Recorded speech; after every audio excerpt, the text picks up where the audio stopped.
to you. All right. Okay? Ladies and gentlemen, Thomas Morwinsky all the way from Germany. He made it.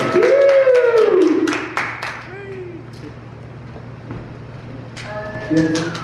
Push a bit, first a bit, and then with a chart, and then push it through. Fetch the mouse.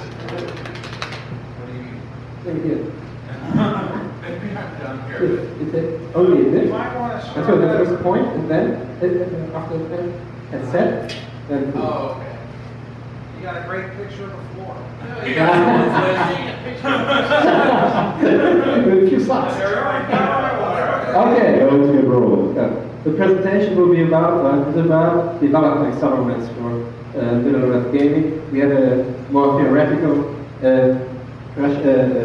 presentation or speech by Chris, and now we'll talk here about what I think is essential or important or should be considered when designing real supplements for gaming. So what have we so far? We had, of course, the Merp modules, a lot of them, in about 80 years or so it's existed. 100 or more supplements of varying quality and volume, adventures, regional modules, thematic modules, the whole range held. And after that, for about 6 years, at least the license was about for 6 years, it's lapsing now. We had a lot of the Rings role-playing game from Decipher with not so many supplements, even if you consider the smaller run or the shorter time. And they focused on rules books, on the rule-specific things. Regional modules, world describing, world building was nearly non-existent due to the restricting license. Then, of course, other hands, we know it very well. We had 34 issues with a wide variety of contribution adventures, magic modules, whatever you had, magic sections. Magic was a quite popular topic there, probably because in their times back then, Merp was a system with a license, and the magic system is not very well suited for Middle-earth. In fact, it's quite bad for it. And of course, a lot of other fan material in organized groups or from individuals, nearly countless things specifically for Middle-earth or adapted to Middle-earth or absolutely not is out there on the net.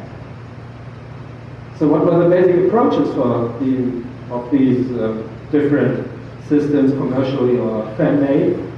In Merp, the license was officially based only on the Lord of the Rings and the Hobbits, but additionally they took Silmarillion and Finnish Tales into it, despite they having not the official license, but in the days back then it was a bit more slack than Tolkien Enterprises was not enforcing it so badly as they do now. For Merp, the game system was very generic. It was nothing special designed for Middle-earth. They took their normal Roadmaster system, a very generic system, and more or less an AD&D flow with a bit other rules, and scaled it down a bit, and then we had Merp. So it was not in the least Tolkien related, probably because to get it out in the market back then. What it has was a wide variety of Tolkien research not for the rules, but for the regional modules. So there are specific modules for Angmar and Umbar were one of the first. And as a tendency, the canonical approach towards the modules is concerning Tolkien research grew better until the end. So the last modules, especially in Merp's second edition, were more concerned with first researching what had Tolkien written about this specific topic before something was written about it. That was not the approach, especially for many of the first edition modules. For the Lord of the Rings role-playing game, we have the license is principally the same as the Merp, but it is much more strictly enforced. We had their view that the game system is very well supported.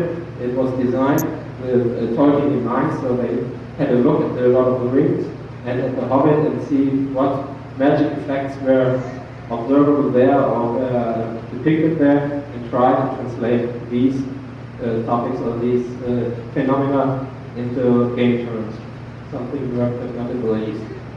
And the supplements, due to the license, are focused on the Lord of the Rings alone. So there were no material besides this specific setting, either temporal or even in space. On the other hand, we have a wide variance in research, from very little to a more enthusiastic approach to almost scholarly, especially in the later issues on the other hand. And the other hand, material is basically made the same with a very, very wide variance in approach, and nothing general can be said about all that.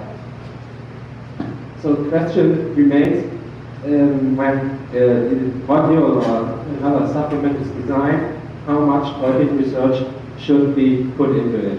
Of course, both approaches with a lot of research and little research have advantages and disadvantages. To begin for, when we have a little research, the advantages are, of course, they're easy and quick to make. You have not to look for many issues. You can write all along. It is open to a wide range of authors due to the little Tolkien knowledge.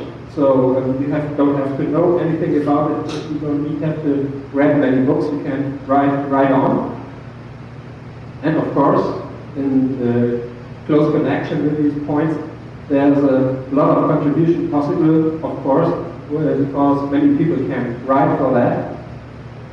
And we have a wide array of possible supplements. The disadvantages, of course, are there's a heavy tendency towards generic fantasy cliches. So many people who are enthusiastic about it want to translate their favorite system and perhaps also their favorite monsters, creatures, and so on, and transplant it directly to the middle of the setting without any regards whether they fit there or not.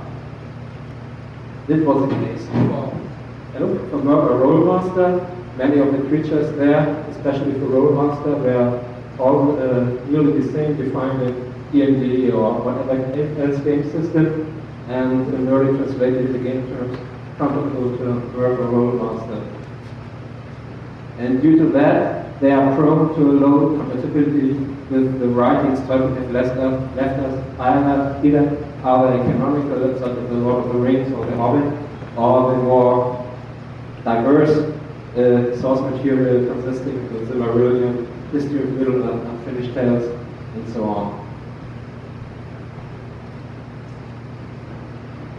So the other way around, when we have a lot of heavy research, the advantages are, of course, quite the contrary from the previous issue. We have a high compatibility with Tolkien sources, of course. When I put a lot of research into it and regard these issues when designing the supplement, it is very likely to be good, compatible to the writing of Tolkien. And the high degree of suspension of disbelief is secondary world matches, if it's very well written, the ones that we find in the original books. Of course, it's a question of style and personal preferences, but if it's well written, the level is already quite high. The disadvantages are, of course, the circle of potential authors is much smaller, because I have a very high level entry to be able to participate in that. So it also gets very easily, especially when it's not very well communicated, an elitist badge.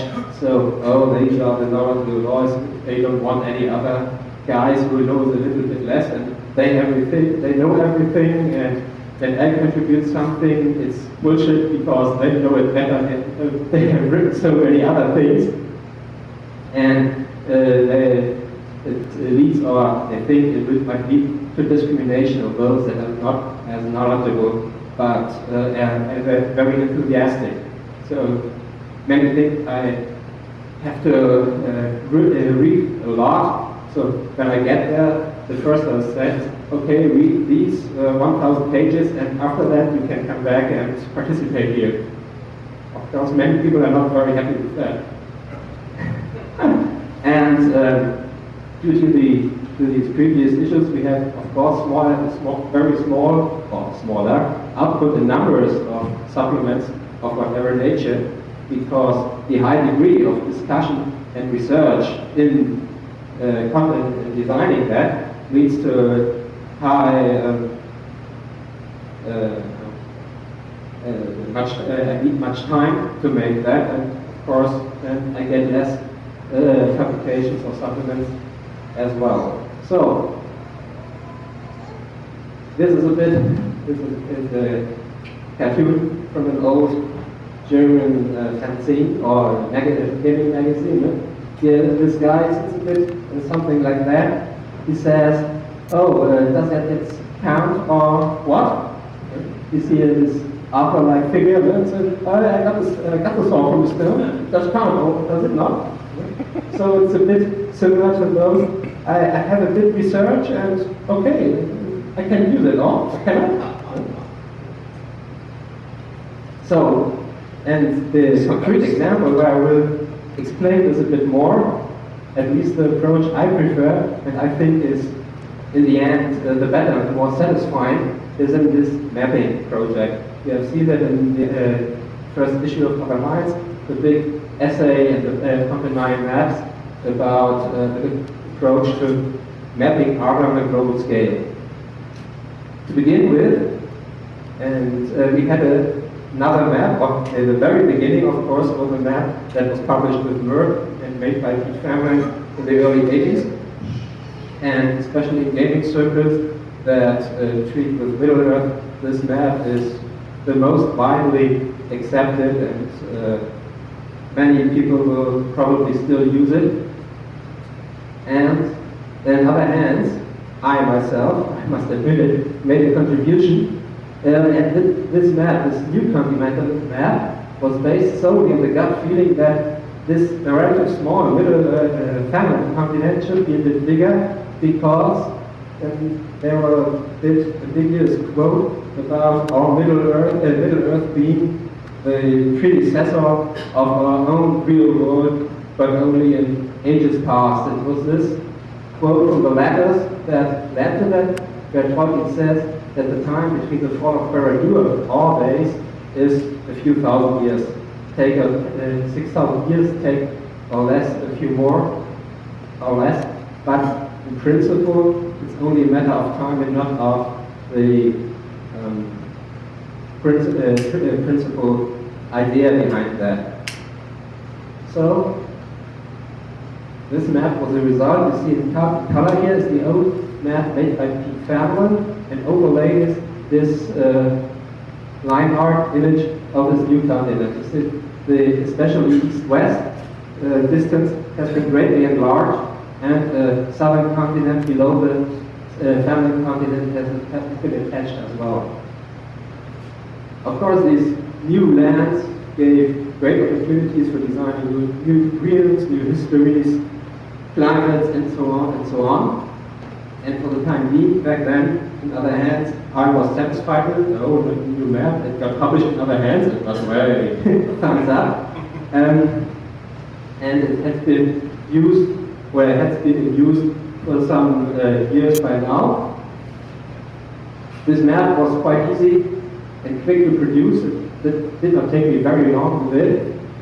And it's wide range offered many high fantasy possibilities. They were wide and a long way from the regions Tolkien described himself, and so there was much leeway for producing and introducing new ideas, or our own ideas. It is only seemingly superficially based on Tolkien, on the quote I've shown on the slide before, because it was not really developed.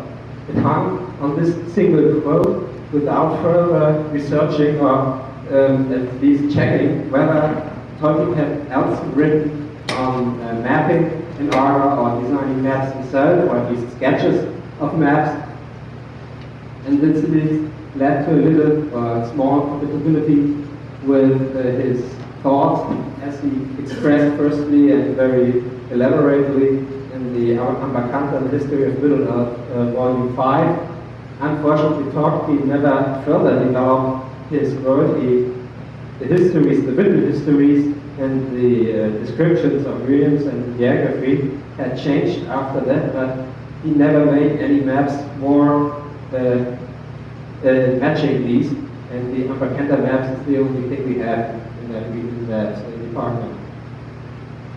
And the widespread use of this new map that I have just shown led, of course, to the problems that the products and readers, the other modules that are based on this map, of course, inherited the same flaws that this map was produced with. So,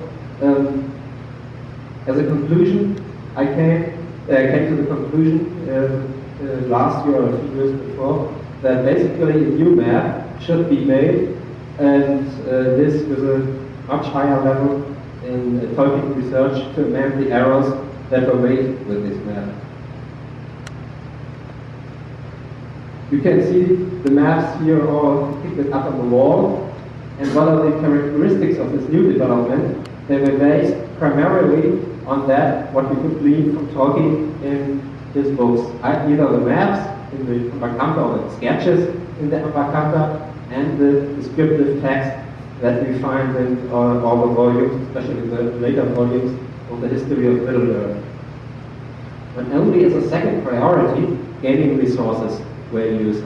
We had the goal to merge that, what Tolkien has written, with the continent we had existent from Finland, and use that was compatible, and drop that was not compatible. And every other gaming source that was not compatible to the results we gleaned from the first one was simply dropped, and it was totally unusable, or it was changed and adapted so that it fit. As a rule, we think that this map provides a much more solid base for further developments.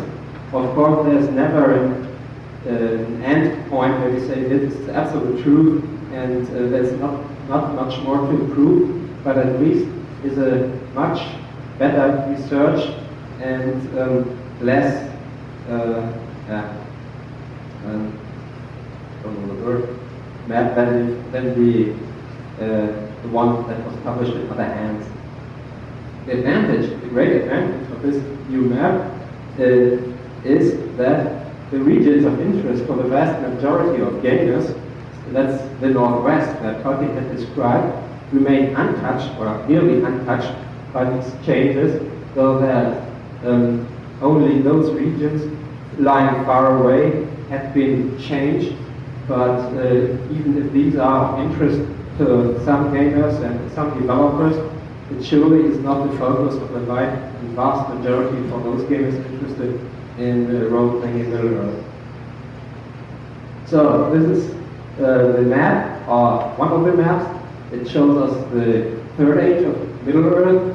Basically we have the famine continent that is a bit adapted in the Northwest, which I will talk to about later.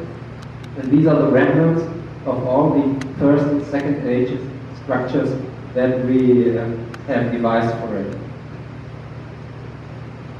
Here you can see what I have just shown, the Northwest. Here on the right side, this is the Northwest as depicted and made by Pete Famlin in his continental map from 1981, I guess? Yes. So the coastline here in the Northwest is very rugged and jagged, and many fjords. And so we all know that, especially from the Northern Waste module that was one of the last published by Merp. And this is the one that we use here. This much more smooth coastline has been gleaned from the History of Middle-earth Volume 7, where we see at least a sketchy map of these regions beyond that is shown in the Lord of the Rings and Unfinished Tales. Since we chose to use that, all these regions here, that's nearly the same scale, at least nearly the same scale, these regions that were much cared for the Northern Waste module, and there was much regions there or people there described. We did not want to drop it entirely because it's a very good module in our eyes. So we chose to move that a bit beyond the reach of the maps, as shown in history number 7. We moved it so that it's just beyond the border of these maps. Of course, it is an island, as you see, another peninsula, as it was former. But this problem can easily be overcome because it's lying at such a high altitude. We suppose that the ocean in between is mostly frozen over, and so people can get going quite easily, and only in very extraordinary warm summers. Some of the ice in between will melt and not be possible to travelers without a ship. Yeah, this is the map from the first age and overlaid with the second age. So you can see we made a few maps to show the changes that appeared between the several ages in one map. Here in light gray, it's not very good here. We see the one as it was in the first age, and the heavy, the dark, the black lines depict the geography as it was then later in the second age. Of course, these maps are not meant as the end, so to say, but the basis for more future uses, and we have already done a few ideas, such as thematic maps. First, of course, would be of interest, geobotanic or forest cover map. At least now we have only the outline, and it would, of course, be very interesting to see where we envision forest cover, or big forest, small forest, or these vegetation zones, because these factors already heavily influence other factors like migration routes for major races. We have to know that man and elves as well were born in the east of Middle-earth, and they must have got somewhere to the west. And especially for those interested in history and settlement patterns, it might be very interesting simply where they got past, and perhaps what they left there.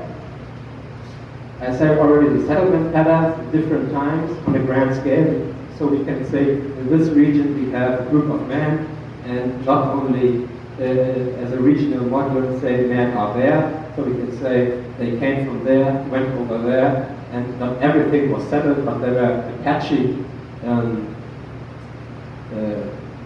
settlement pattern, and along certain routes migration must have become so to say along rivers or other features that were easily traversable and offered good opportunities for sustaining the people on the march. And of course, regional maps and modules, when you want to describe a certain smaller area in more detail, you have a basic map, a continental map, where you can zoom in and work out your area of interest in greater detail. So what are the conclusions? We and I think that detailed research for producing supplements for Middle-earth pays in the end, and since the resulting product is much more based on solid ground, we are aware of the fact that it cannot be ever the single and the last word, and that there's a continual development, and one has to accept that if new facts show up or a new view is favored in the future, perhaps existing modules must be changed, adapted, or simply accepted that it is not compatible with a newer development, perhaps a better one. But that is not a principal issue, and we think that one should not stick very dogmatically to something that has already been produced or published and never change it again simply because it has already been written. We think that a set of rules or guidelines that are set before to begin with are very useful, because then we can direct or organize a group working on a certain aspect much more easily when everyone knows, okay, we have to abide to the following guidelines in making contributions, and so the moderator or editor has not to make this all himself, and it's getting much more smooth than as if he has to explain to everyone, okay, you cannot do that, you cannot do that, and then you must do that, and that. The better the initial research, we think that the slimmer the chances are that you have to amend it later on a very grand scale and significant part. Of course, no one knows for sure, and it can be that it has to be changed later again, but the better research you do now, the better off you are. We think also that when developing your supplement, you should check whether the relevant basic issues have been addressed to.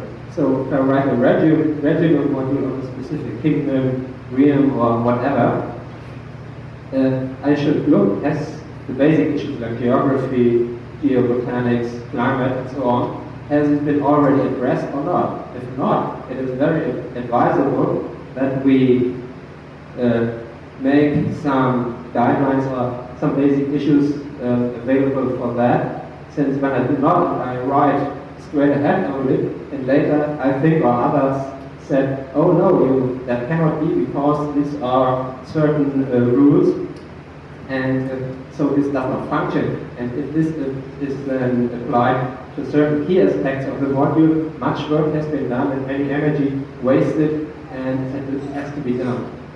So it's very advisable to have these basic issues clear before setting off with your contributions to higher levels that work upon these basics. And for us, it also seems important to concentrate on one project at a time. We have a group of 3, 4, 5, or 6 people. Of course, many ideas show up. We have a map, and we can do that. And in this region, we should concentrate, or in this region, we should adapt the existing characters, so on, the histories, and then the one in charge has to say, okay, very nice ideas, but now we are focusing on the global map, on the global scheme. You should keep that in mind for later, but now please leave it aside. We have to finish this first. Yeah, then damit bin ich am Ende. That's the end. I thank you for your attention. There's already a cartoon from the same magazine as well. I guess I do not have to translate it into English. It's quite self-explaining. The approach many role players have, not seeing the setting, either Middle Earth or something else, but only the game rules. These groups of adventurers see an orc, and instead of seeing an orc, they see 10 experience points. Okay, that was it.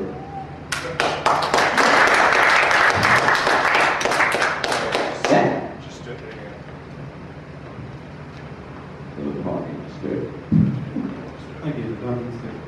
I have future uses of your maps. If you're going to do like a geobotanical map, the maps, the future uses, if you're going to use these maps Yes. as a basis for like showing tree growth and things like that, what scale will you use? Will you use larger scale than what you have here on the wall? The ones here on the wall are basically the basic scale, is about 3 feet by 3 feet, also as a rough measure, because it should show continental scale. So, as in the accompanying essay, we say it is not intended to show detail, it cannot, of course.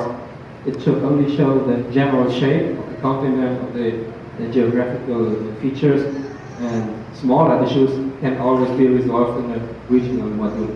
For instance, here the line that depicts the continent or the landmass, for example, at this scale is about 10 kilometers wide, so there's much leeway for a smaller scale there. So they're not designed to be printed very slow, they're very small, because then you won't be able to see many things. Hopefully. So will you, as you're developing, blow up certain areas, enlarge that, and then add that? So for example, the Northwest another area, will you show like the forestation growth blown up in just that area in more detail? That could be used, that you, when you work out a regional module, that you first show this whole map, or at least a significant portion of that, and then make an enlargement of the area that they have special interest in. Did you have a question? I have one more question. Will you make these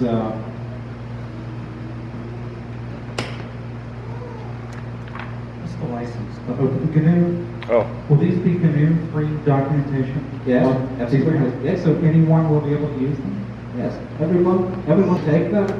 They take them as they are, or modify them according to their own wishes.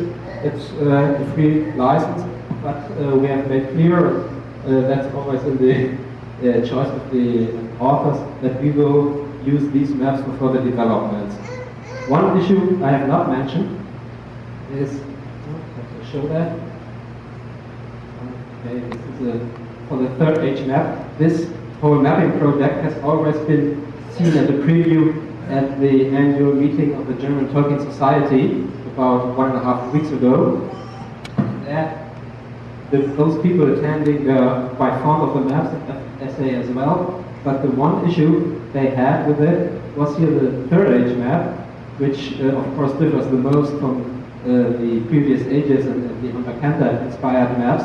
And despite being okay with the general shape of the continent, most people do not like very much the southern areas of the each feminine continent, especially this between the main continent and this broken off area in the south was not met with very much love. So it might be imaginable to update this map so that perhaps here is a bay, a large bay in the western area, that we modify the maps accordingly, that here we have a solid land bridge as a remnant of the features in the first and second age, and so make this whole area more or less connected. But of course, and we are absolutely aware of that, it would lead to the dumping or at least severe changes in this south or southeastern areas of Middle Earth, or at least the feminine Middle Earth. But because this region is not very well documented or covered by regional modules, that would, in our opinion, be not so great a problem. The western coast, the western regions should be left, but I guess that is not the very great issue. Yeah? Just to finish answering the question about the GNU free documentation license, the way it works is it's still a copyright. A lot of people call it copyleft. You say this is who created it. If you want to add to it, modify it, redistribute it, that's fine. You just have to give attribution to the original creators and then any amendments along the way. It's basically the same as the open source license for software development. You just give credit to the people to where credit is due, and you can build on it however you wish. Absolutely, of course. And as for every product published for role-playing, be it Middle Earth or something else, where we have different versions of the same thing, be it in different editions or due to different authors, no one is forced to use a specific setting or geography in that case. If you don't like it, simply drop it and use something else. Also, as far as the magazine being under the GFDL, each author can decide whether they want it to be copyright or copyleft. The preference is that everything is under the GNU license, but it is up to each contributor to say, I want mine to be under normal copyright protection, please don't redistribute. And that will be mentioned in those specific articles that are that way. Does that answer that question for you? Yes. Great. I had two comments to make, both of which are entirely supportive of this. I think this is one of the most important projects that's been undertaken since the demise of Merp.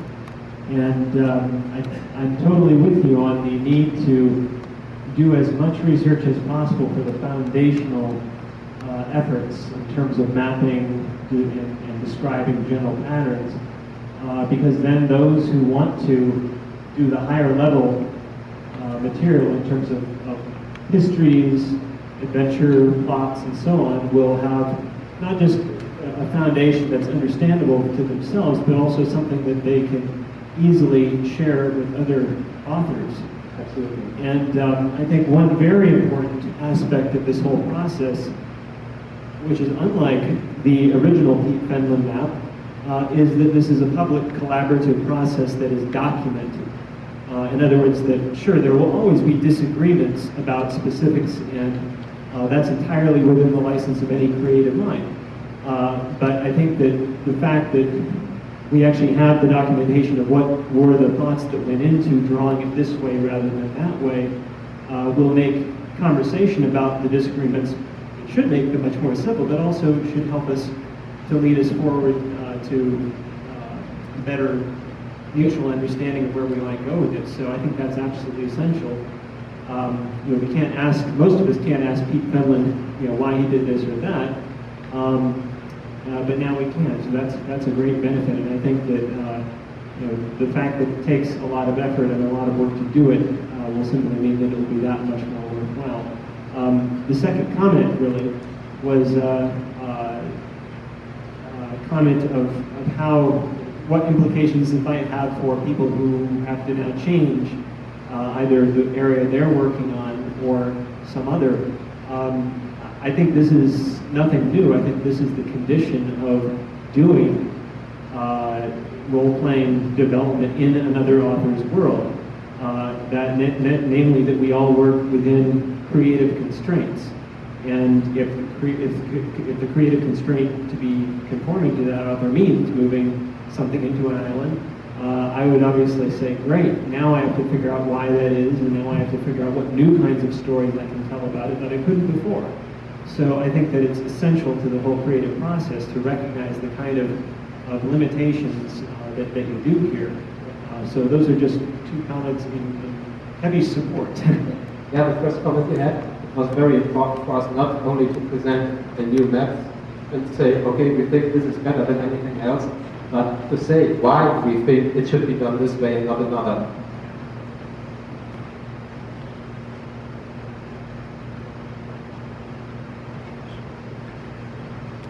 Check the chat room real quick, see if there's any questions there.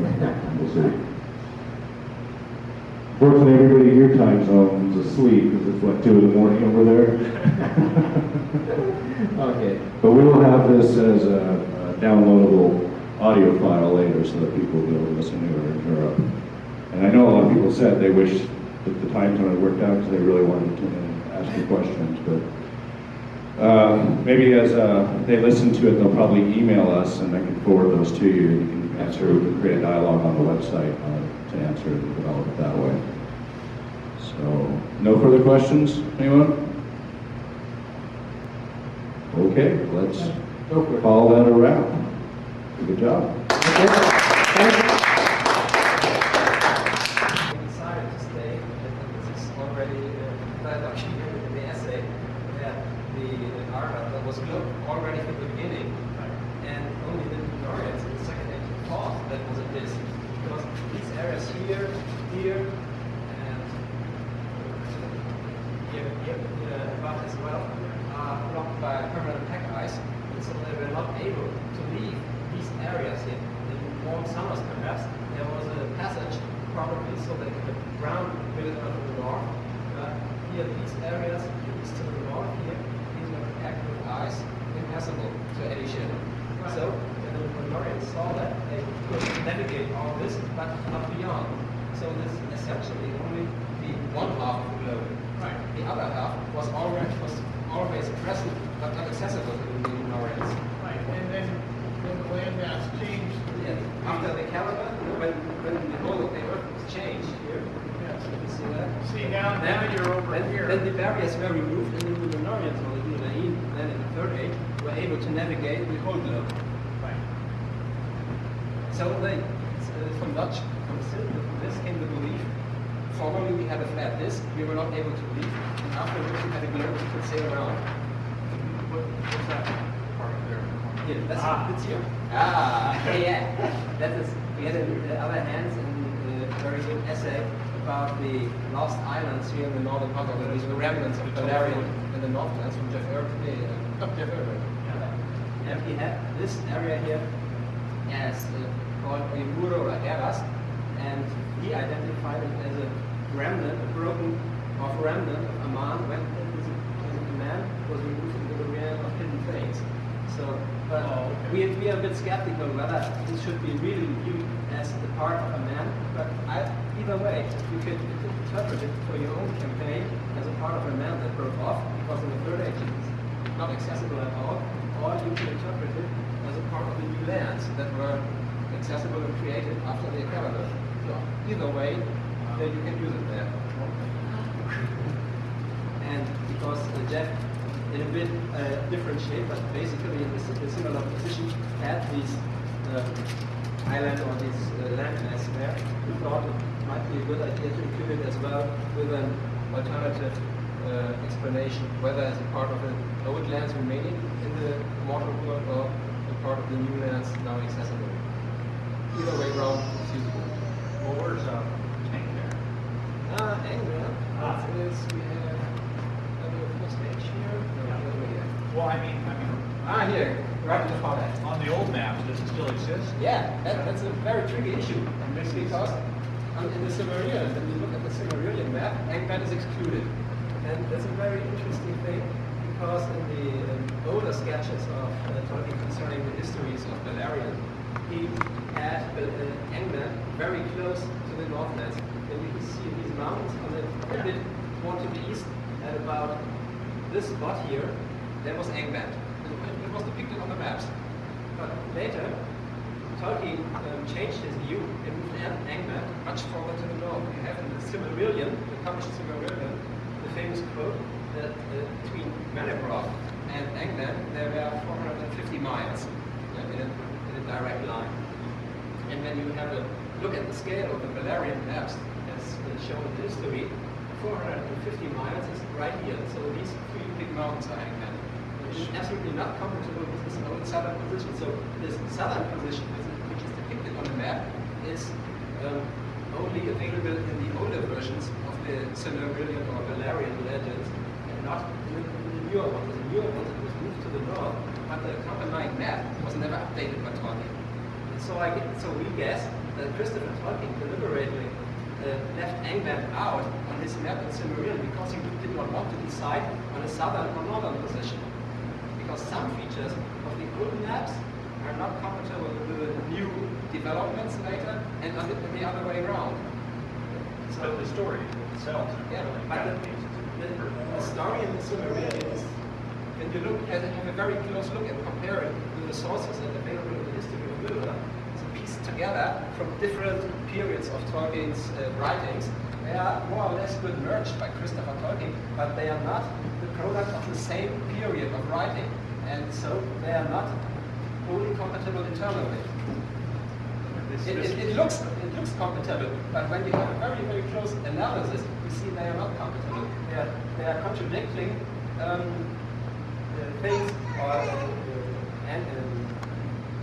location.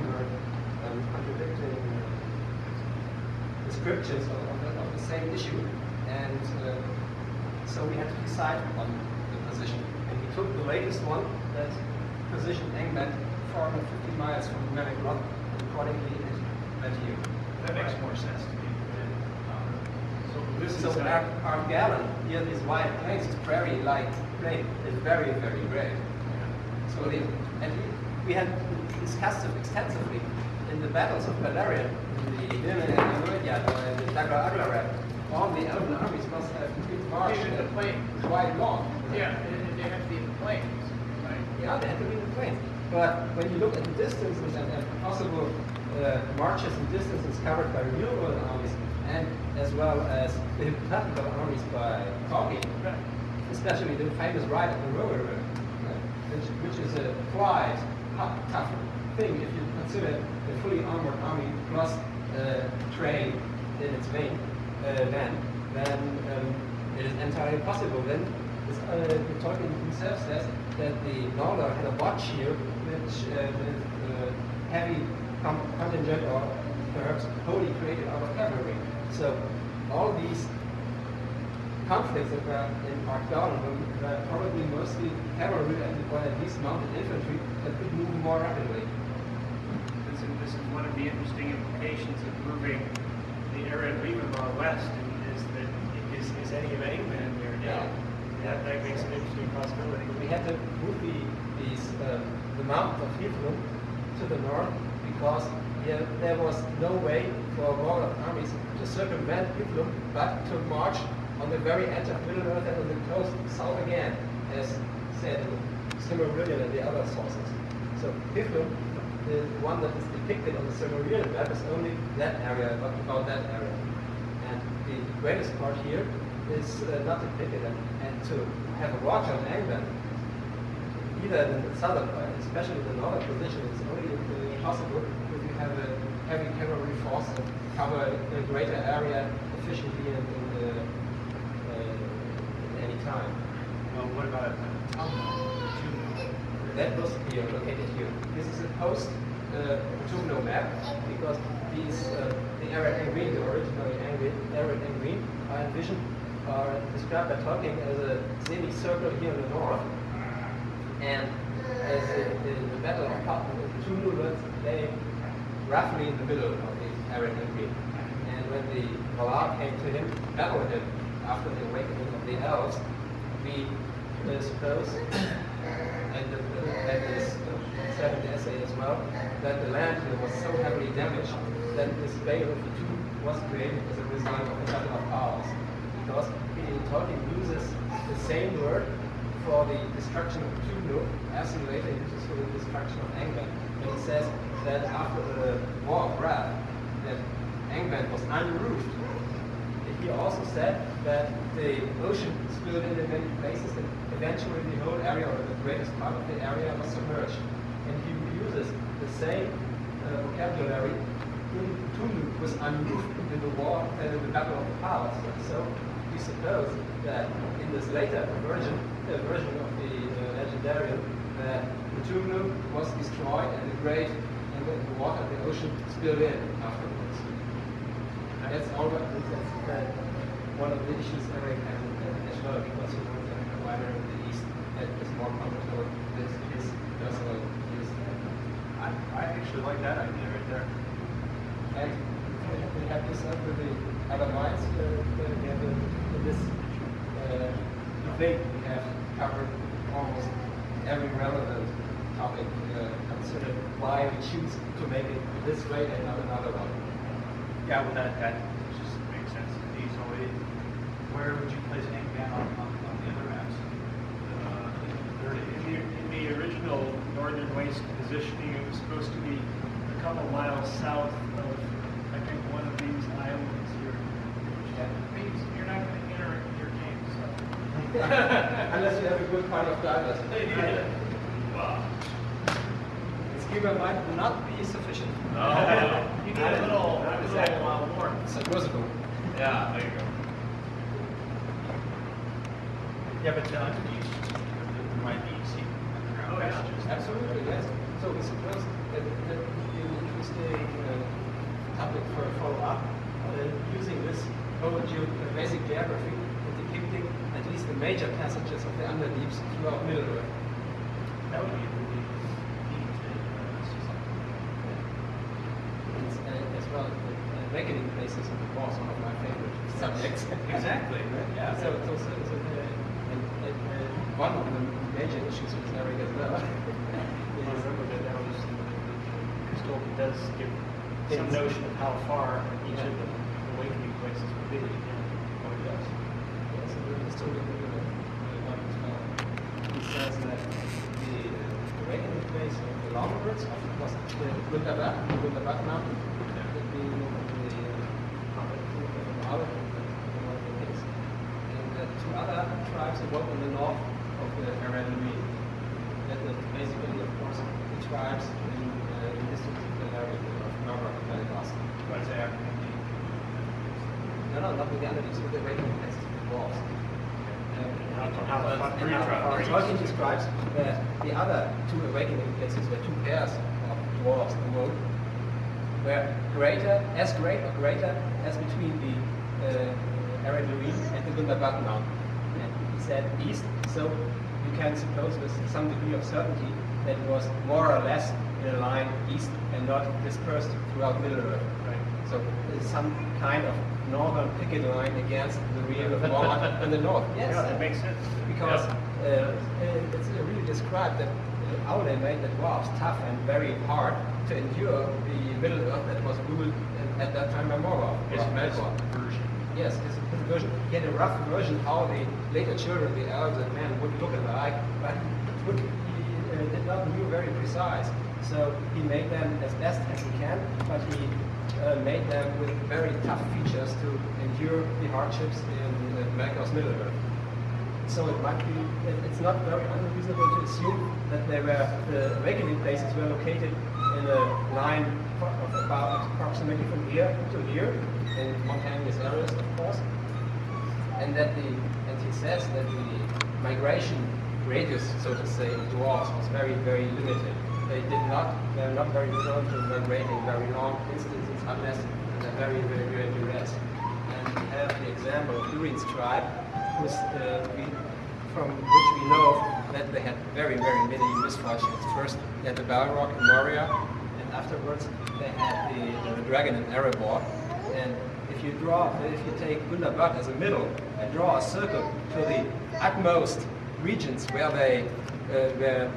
Durin's tribe went, you get a good, it's a near perfect circle here. When you take it here, the Eredluin, where Thorin Openshield had his temporary residence, you get a circle that is bounded here at the Ered Nimris, or in the Eglaron area, and in the east here at the Iron Hills. It's a very good tool, and then you can take this radius as the model, as the biggest radius that a dwarven tribe under very, very great stress and duress would travel. So it's region of activity, so to say.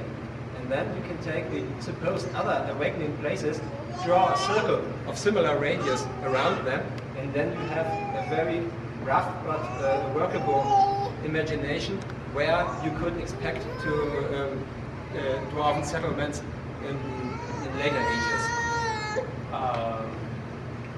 I thought the underdeeps were no, these Morgoth's deep underground caverns. That's a different issue, of course, because the dwarves never delved that deep. Yeah. Or perhaps they delved that deep one time and they got the Balrog from that. Yeah. And so this underdeeps might be traversing all these places by chance or even by... Mainly on the north side, kind of across. Yeah, for example, yeah. But for the dwarves, I guess they, at least if they keep their wits, they would not delve too deep. In Moria, they only delved so deep because they were so greedy for the mithril. Yeah. And that was only found ever deeper, and because they wanted it ever more, influenced by the ring, of course, they go deeper, and sometimes they can not only mithril, but another creature. Yeah. The first great misfortune to its tribe. Yeah, but that's always something I thought would be a fun adventure scenario, is having a group of adventurers explore some of this. Yeah. And of course, many of the underdeeps, especially in the north, would be flooded by the catastrophes of flooding Angband and flooding Cthulhu before. So there would only be a fraction of the underdeeps available or traversable in the Third Age compared to the ones in the first or even the Second Age. But interesting nonetheless. Certainly a challenge for any Third Age party. Yeah. What do you think the biggest differences between a Second Age and a Third Age party? Why would it be easier for a Second Age party to... Because in earlier ages, at least to Tolkien, the individuals were much more powerful. He has this quite ancient idea or tradition that the best thing you could have and the most powerful in the beginning when they are created, and the farther you get down the time, the more diluted and the more less powerful everything gets. So when you imagine in the Third Age, the First Age, you had elven and even managed warriors able to stand single against dragons or balrogs, and then you shift back to the Third Age and see who of the Third Age characters might be able to stand its own against a balrog. That's not very many. But a well-organized party that were experienced, that happened to have nice equipment, might have a chance. That is always a question. This equipment is magical equipment. Of course. It's always a question how great you set the level of magic available, of battle magic, of the classic AD&D battle magic. The classic AD&D battle magic is, in my opinion, absolutely nonsense for Middle-earth. Throwing fireballs, throwing lightning bolts, and obliterating whole companies with a single stroke of your finger. Yeah, but that's the only chance Third Age group would have is if they came across First and Second Age artifacts. But that's an approach. You come from the gaming system and see with what rules I can manage to overpower Balrog, for instance. But my approach is when I look at Tolkien, you had not, even in the First Age, that were not a powerful wizard blasting the orc armies away with fireballs or thunderstorms or something like that. But it was always, even in the First Age, it was handiwork. It was armies that clashed against army, and not battle magic with whatever. So even Húrin, Fingolfin, all the great names from the Silmarillion did it in the old-fashioned way. But there were still items that were described as very powerful. These were described as very powerful. Those were very limited too. Because the magic in Middle-earth was not very And it's always an issue as well. The magic is declining. In the First Age, you had the most powerful equipment, but Tolkien is also very reluctant to say magical item, magic sword or something like that. He describes it as a good workmanship. And it is not a magical item in the classic sense. He gives you a bonus to hit something or make damage or something like that. But he says it's a very sharp sword or something like that. And even then, it might snap or get lost. When you have a close look at the description of the aftermath of the enemy and the big fifth battle that was lost by the elves and men against Morgoth, Morgoth ordered his orcs to assemble all the fallen elves and men. They piled them up in a great heap, and this was this small hill that was there afterwards until the changing of the world, or until the War of Wrath. And Tolkien says, and under this hill, the swords of the Edain and the Eldar rusted. It's not a magic sword that you lay it here and it does not rust or does not decompose. Right. If it can deteriorate as well. It's not automatically protected just because it's made by an elf or an Edain from the First Age. So it's a very delicate question how much battle usable magic is available, either in the form of items, even more in the form of items, but certainly not in the form of powerful battle magic spells. Well, it just seems inconsistent. Because if what you're saying is true, how could someone like Fëanor come along and create Silmarils? Yeah. And then someone like Morgoth wants them so badly, yet he can create dragons. Yeah, absolutely. So there's something going on. The thing you must consider always is that Morgoth, for all his power, he could not create anything of its own accord. He had to use something existing and model and mold it and modify it according to his own wishes. He could not take a lump of clay and make an orc out of it. It would only a puppet that could move like Aule made with his dwarfs. That could only move when he had his will upon them. Right. So the basic issue with Melkor and Sauron after that could only modify existing things to their wishes in some degree or less, but they could not wholly create a living creature, wholly out of themselves. And then you had the Rings of Power, of course, and it's clearly very powerful. Yeah. That when you look at the magic that is described by Tolkien, it is not this classical magic. You have a spell or a spell list or something like that. The most powerful items, like the Silmarils, the rings, are always created when the maker pull something of his own essence, so Right. to say, into his creation. Right. That's the reason they're drawn to it. Sauron puts some of his own essence, of his soul, so to say, into the ring.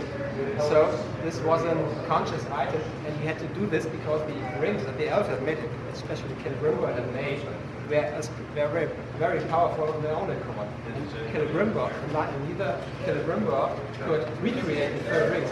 Had he survived the war against Sauron, he could have made, not said, oh, nice rings, we could use more of them, I make another series. He had expended his energy or his ability, he could not recreate such items. Either the Valar were not able, after Melkor had destroyed the two trees, to simply regrow them. As Yavanna said, even the Valar can do some things only once. And if then it's destroyed or modified or turned to evil, it's gone. So for the Silmarils it's the same. Fëanor could not simply say, oh, Melkor had stolen this, no matter, he can keep that and make three new. Even if the two trees had existed still. He could not give as much into his creation as well. Okay. And that was the matter how Morgoth